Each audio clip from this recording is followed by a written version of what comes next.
First day of September, I want to go out and look around for a moose. But when there's real high water like this, it's super hard to find the moose. When there's normal fall conditions, the moose start to rut. They'll drink water from the river and they'll hang out in the meadows adjacent to the river. And so much rainwater is pooling up everywhere that these moose can just stay wherever they want. And they could rut further back, way off the river system. It makes it real hard to get moose in fall time when there's high water. So this makes it really tough for hunting. This fall I want to use a four-wheeler to get far off the river system and get back into these meadows. A few days ago I loaded my four-wheeler on the boat and I brought it downriver from Huslia and stashed it on the side of the bank, and then I cut a four-wheeler trail that goes back into a meadow system, and that's where I want to hunt moose this year. I'm pretty much the only one I know that puts a four-wheeler on their boat and drive it downriver and unload it. It's a real tough job. It's risky because it's hard to get that four-wheeler on the boat, let alone get it off the boat. It's just a lot of moving parts and it's dangerous. Right now I'm just focused on hunting for me and the family. I want to try to get a moose, make some dry meat, put away some meat for winter. A lot of people say they're hunting moose. I try to avoid saying that because in our culture we say we're going to go out and look around downriver, or we're going to look around upriver. We're basically telling people we're going hunting in a certain area in case we don't come back, so that they can come look for us if we don't come back. We say we're looking around because we believe the animal can hear you and feel you, and you don't want him to feel like you're after him. You want him to bring himself to you. Okay, I got my boat here and I have a four-wheeler off the bank. I'm not too far from home, but I put a four-wheeler over here where I cut a trail, and I'm just going to drive back and check the meadow.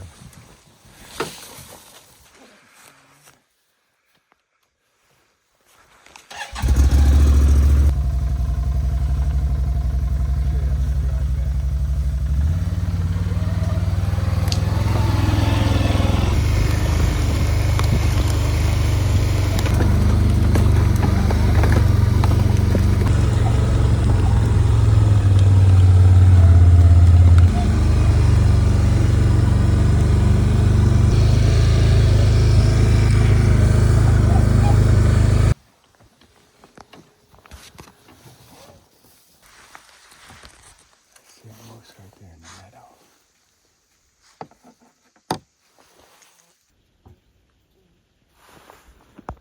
Cow moose. I see a cow moose right here, and I heard a bull over there, and that cow was kind of looking back, so I'm thinking maybe a bull might be coming out. And the wind is right, it's blowing from the moose to me, so I'll wait for a second, see if a bull comes out. Might try a little raking too.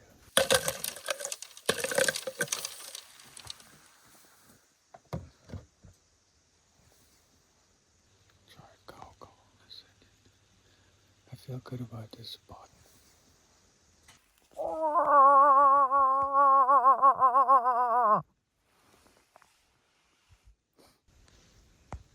Oh shit, that's a bull.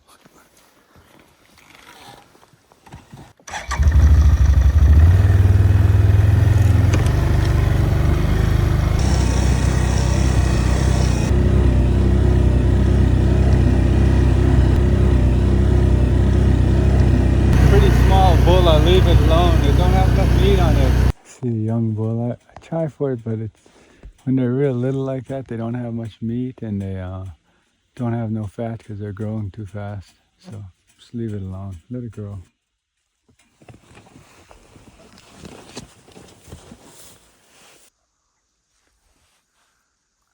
This is a good spot for moose. I'm gonna walk over here, and there's another meadow. I'll look down it real quick.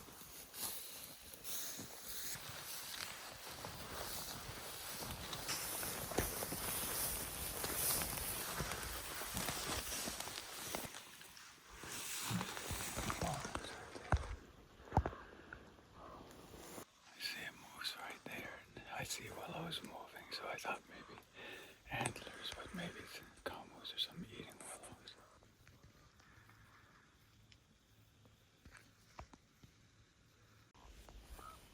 Whoa! Whoa! I think I see big antlers. Oh, I do see big antlers.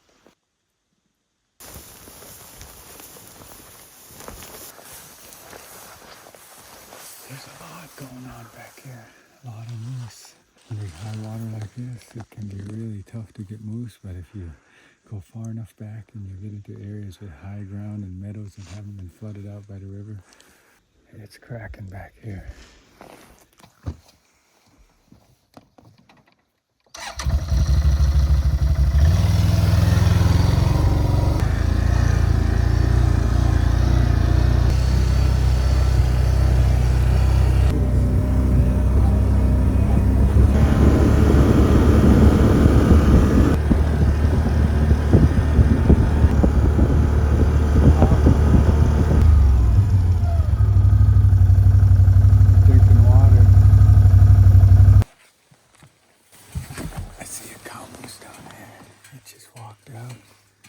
Drinking water. It's early morning, they get their drink of water from these spots. And high water right now, so they don't have to go to the river. All that rain has pretty good water in these meadows. They just drink from these meadows, which kind of makes it harder to hunt from the river, but I have a four-wheeler, so. Okay, I got a bull and a cow across here, and I hear another one calling. And if they walk down here, I'll go. I'll make a call. Ah!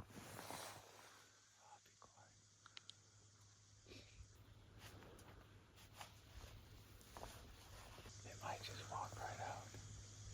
My wind is in the favor, it's going this way.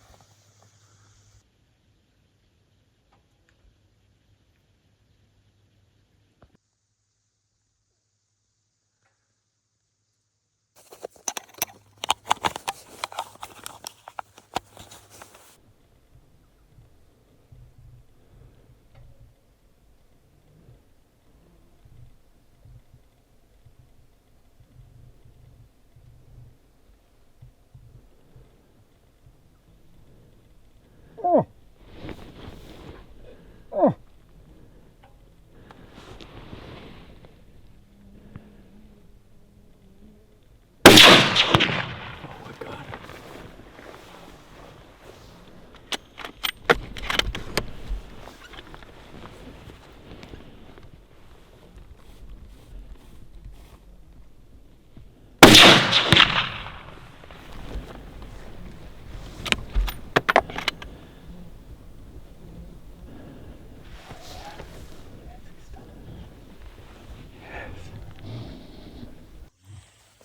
Yes, I got that. He's making noise. I got him in the lungs. Whew, I was nervous about shooting with this iron sights from this distance, but it turned out okay. Heck yeah. I'm so happy. This really takes the pressure off. Let's try it over there.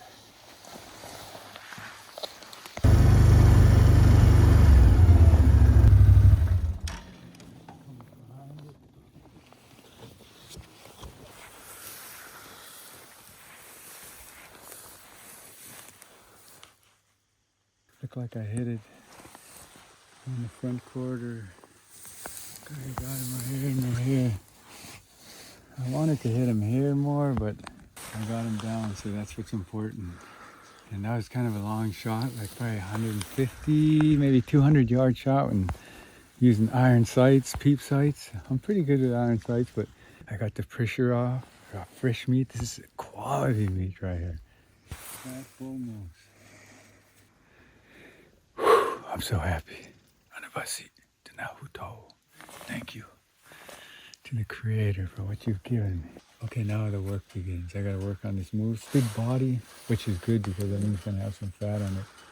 So this is the hard part, is just getting the moose butchered, quartered, and hauled out to the river, loaded in the boat, and brought to the smokehouse. That's the hard part, so I'm gonna start working on it. Take my time, don't try to stress about it.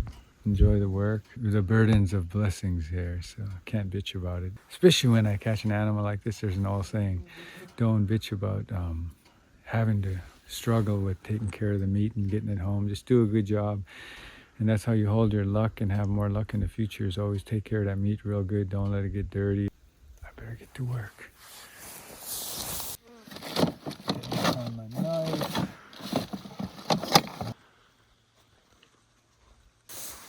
Okay. Cut back there.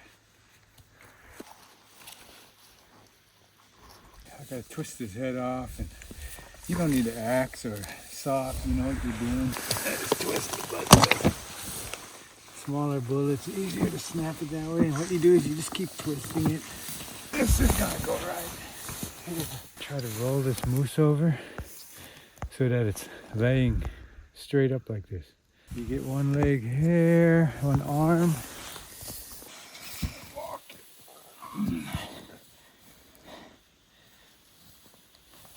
Bottom one. It's so heavy. Okay, try to walk. Oh. Okay.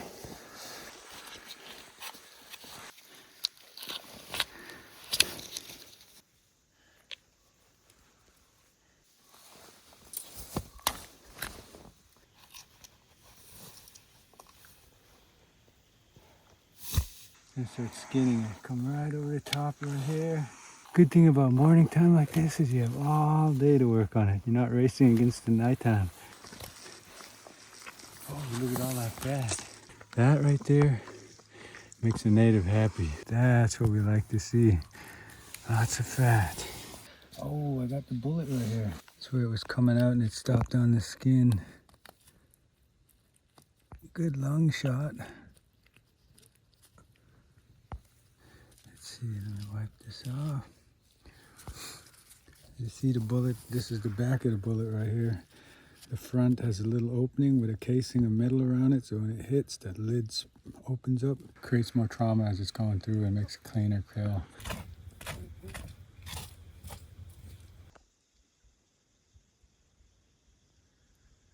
I'm cutting up this moose right here, and then a small bull and a cow is walking by, so I'll try for that young bull. I gotta try to get meat for as many people as possible. A lot of people need meat, so we proxy hunt this time of year. I'll probably just keep working on this moose, and then if it walks closer, I'll try for a shot.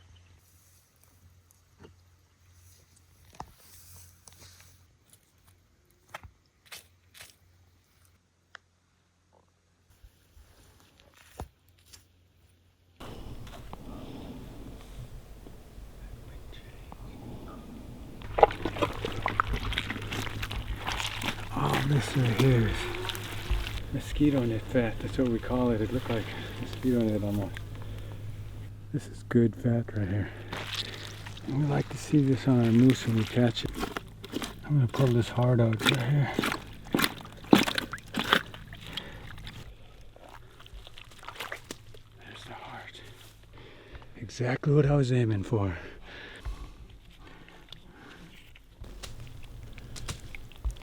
So what I'm trying to do is get all the blood out.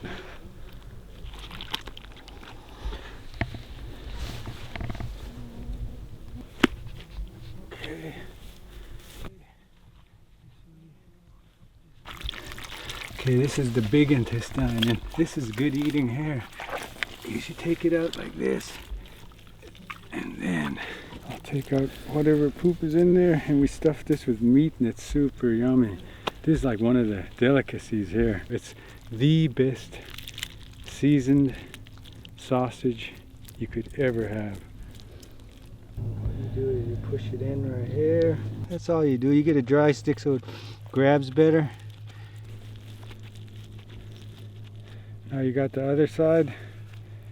Drop it down. Clean it up real nice, and then when we bring it home, we'll soak it for a day, and then we'll wash it. And we'll stuff the inside with meat, bake it, and then after that it'll be a sausage with meat in the middle. And you cut it, and it's super good. Another delicacy. A fat moose like this is key to eating good all winter. You don't want to wait too long. When they start rutting, they lose their fat, and this is the end of the kidney. So much fat. This is delicacy right here. A lot of people miss all this. Us natives, we know what we're looking for. Split it, and this is one of the first things we eat is the kidney. We fry it up. What I want to say is when you're in the woods for a long time and you haven't eaten good, and the smell of the organs, the stomach fat, the heart, the liver, the kidneys, those really just have an aroma because your body needs it. And this is the richest part of the animal.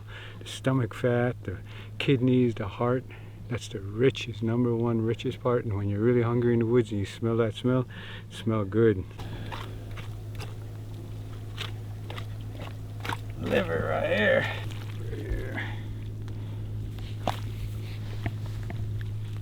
Frickin' eating good. This is the best meat in the world in my opinion. Tough environment. Any animal that can survive out here and come out with layers of fat on it is super good eating. Okay, I'm gonna head to the boat, drop off this meat. Right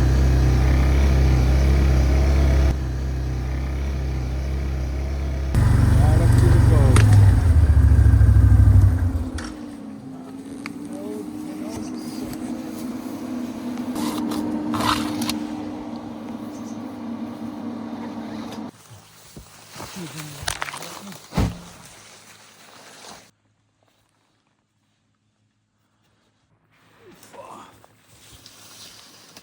That's a lot of fat.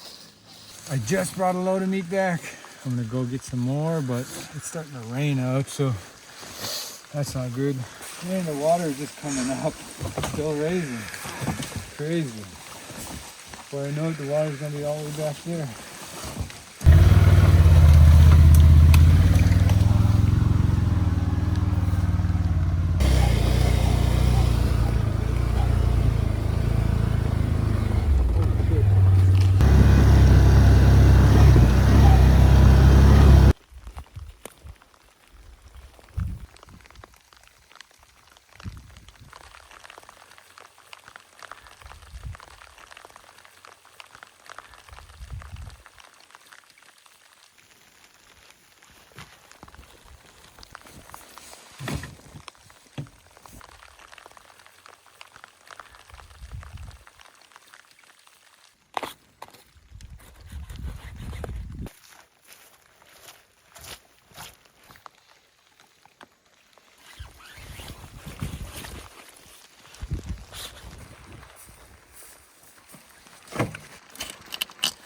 Now if you look at that rib, see how it moves? That's what you want to do to each one on both sides, and then use both ribs same time for leverage, and you'll okay, do the other side.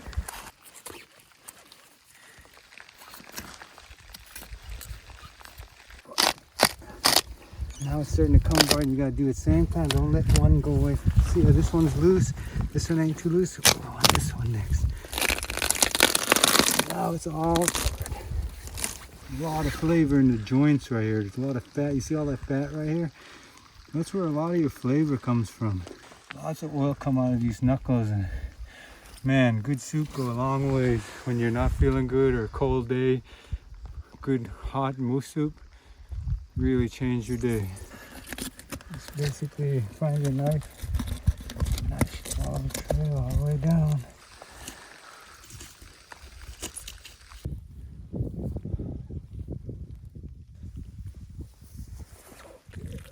Don't try to brag about how fast you do a moose. Brag about how clean you get that meat when you bring it home. And I think you'll have more luck in the future with moose, especially when you take real good care of it. Appreciate that meat it gives you.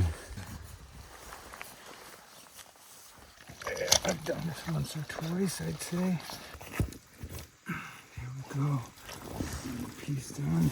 When I first started cutting up mooses, man, I was hacking them up pretty good. It just takes practice. You can read a book or watch a video as many times as you want, I think, but until you get in there and start cutting them, it's a lot of work. You gotta hit those joints right. I make it look easy. One big change from when I was growing up is game bags. These suckers are like miracle bags. When I was a kid, we just threw it on willows to keep it from getting dirty. Have sticks all over them and leaves, you know. Just totally dirty. Number one, take care of the meat. I mean, you see how clean I got it. You don't see no sticks or nothing on this moose. And start by cutting around the outside right here. People get all kind of funny when they see me doing this. Oh, that's the asshole of the moose. Part of the job is taking care of it. All the way around without cutting into it, because there's a bag in there that you don't want to cut. Then you push down on it. It's like this. Push it up the other side. Just like that. This is nice and clean. Look at all that fat. This is nothing but fat, man. This goes good with the meat. Take the last bit of grass off. Beauty bean grass.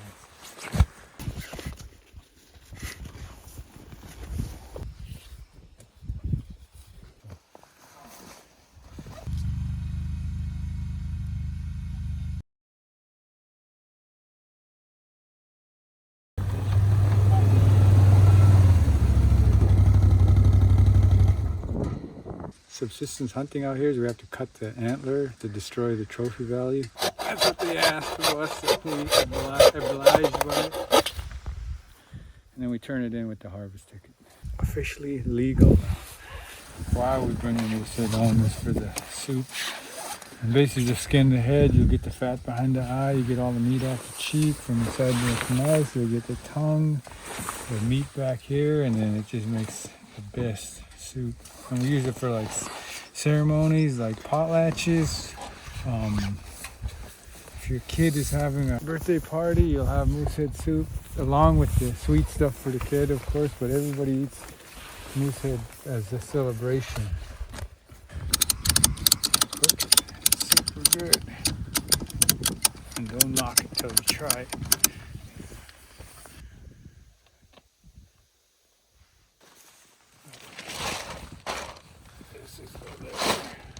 Get blood all over me.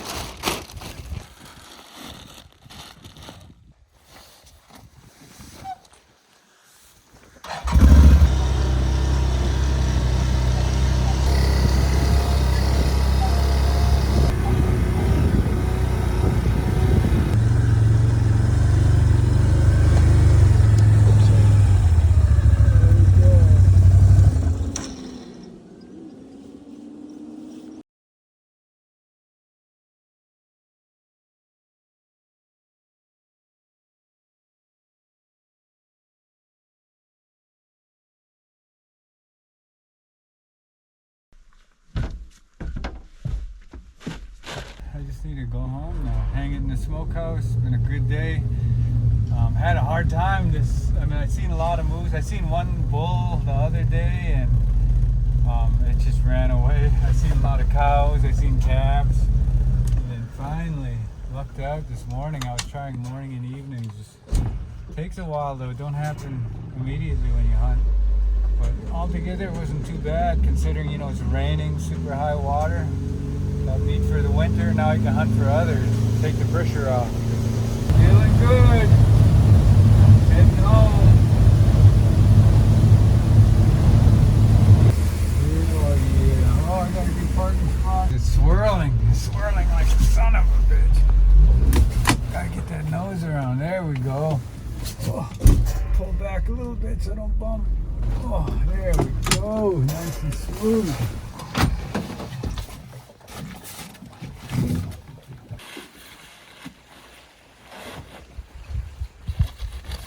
Load up all the meat.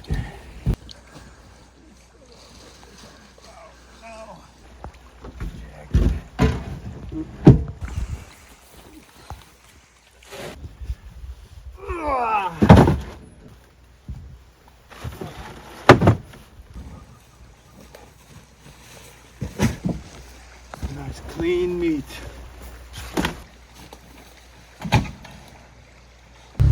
Off to the smokehouse.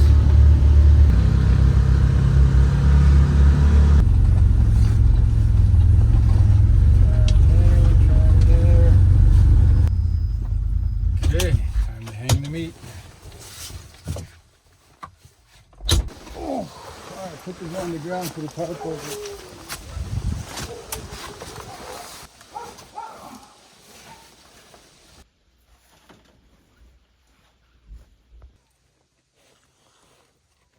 Today is take care of meat day. This here is the brisket parts right here, and the ribs. This is the ribs. I sawed them all up and cut them up, kind of blended together, briskets and ribs. This is the rump. I'm gonna make dry meat out of it. Cut it down right here, strip it apart, take the meat and fat off, cut it into sections, start hanging it, after I season it, of course. This is a smokehouse where I'll be hanging the dry meat, and it keeps the meat dry. As you see, it's raining outside. This is all gonna be turned into dry meat. I'm gonna cut a bunch of this meat off to make dry meat, leave some of the meat on the bones, saw up the bones, bag that up. There's gonna be soup bones. The rest is gonna be either steaks or dry meat. The neck right here is going to be ground up. Some of the bones will be saved for soup. The flank, the belly, we call it moose belly right here, that tastes real good. You just got to cook it for a long time. This right here is the mosquito net fat I took out, and you could literally already eat it. Of course, we eat it with dry meat, so you normally wouldn't eat something like this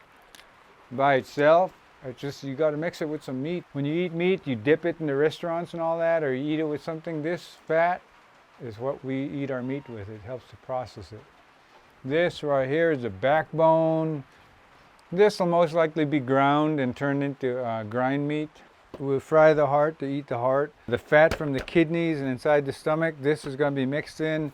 Like when we have like steak, when we have this in the freezer, we'll have like a piece of fat in there. So it'll be like this in the bag. And then when winter time, we take it out of the freezer, we frozen, we take it out, we thaw it out. We cut it up into pieces, and then we throw it in the frying pan and we fry it up. That would be steak. The oil that comes out of the moose bones make real good soup. When that bone's in the bag, we'll have a piece of the fat in with that meat. So when you boil it up, you have meat and fat and the oil from the bones. Always got to have fat with the meat, man. I don't know why people don't get it. We've been doing this for thousands of years. The moose I got this fall was like I'd call it a small medium. We pretty much eat everything we can off that moose, including the head and everything. It's early September, probably done eating it around late March. Moose is our primary meal. It's our primary source of meat out here is moose meat. And everything get fat a certain time of the year. Right now, moose is #1 fattest. They've reached a point where the fattest point is in September. Then they're gonna go into rut and they're gonna start losing their fat. So right now is the time to get moose. See that big old chunk of fat here?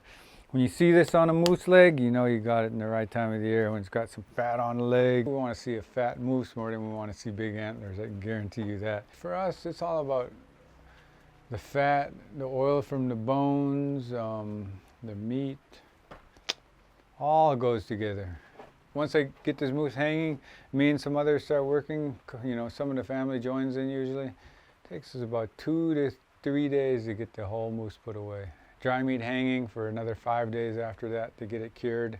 This is a whole nother story. This is cottonwood. We call it cottonwood because certain time of the year, cotton come off that tree. Coincides with the salmon coming up the river when this tree lets off cotton. This one here throws more heat. If you were to pull this off, it'll start to burn a little bit. It just gives off more heat, and then the older stuff gives off smoke. Right now is like colder, wet, damp weather, so we're using kind of a hotter burning cottonwood right now. Smoky skin on it keeps it, helps preserve it. That smoke from this smoke and the dry air. I kind of opened this one up with this wire here because it was starting to stay damp here because it was closed in. Open it up and just get that skin to dry out. With us natives, we have it down to a science, but it's not really a science. It's just a way of life out here. When a moose gives itself to you, or any animal gives itself to you, the #1 thing you should do is respect that animal. Respect the meat that you get. Don't be lazy. Work on it. Take care of it. Appreciate it.